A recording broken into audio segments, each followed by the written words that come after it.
দর্শক, রাজশাহী নগরের কাদিরগঞ্জ এলাকার একটি কোচিং সেন্টার ও বাড়ি থেকে অস্ত্র বিস্ফোরক তৈরির সরঞ্জাম উদ্ধার করেছে সেনাবাহিনী। সকাল থেকে নগরীর কাদিরগঞ্জ এলাকার ডক্টর ইংলিশ নামে এই প্রতিষ্ঠানটিকে ঘিরে রাখে সেনাবাহিনীর একটি দল।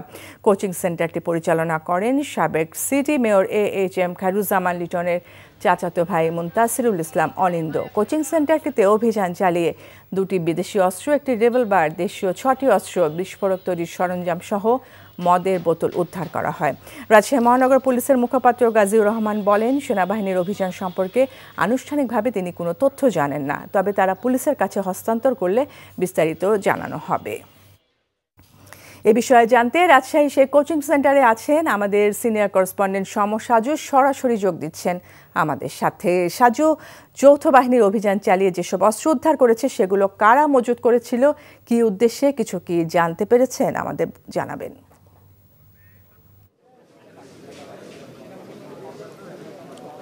ফারজানা, আমি এই মুহূর্তে রয়েছি রাজশাহী নগরীর কাদিরগঞ্জ এলাকায়, সেই ডক্টর ইংলিশ যে কোচিং সেন্টারটি সকাল থেকে যৌথ বাহিনীর সদস্যরা, বিশেষ করে সেনাবাহিনীর সদস্যরা ঘিরে রেখেছিল। এখন তারপর বেলা বাড়ার সাথে সাথে এখানে পুলিশ এসেছে, CID এসেছে।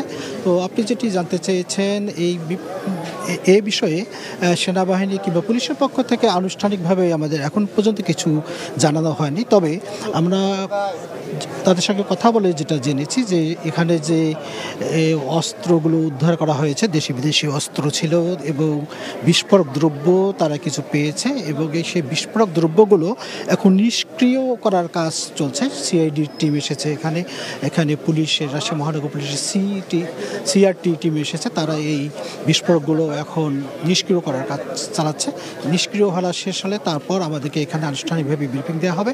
আপনাকে একটা তথ্য জানিয়ে রাখি যে এই ডক্টরস ইংলিশ যে কোচিং সেন্টারটি পরিচালনা করে মুনতাসিরুল ইসলাম অনিন্দ, তিনি রাজশাহী সিটি কর্পোরেশনের সাবেক মেয়র AHM খায়রুজ্জামান লিটনের চাচাতো ভাই।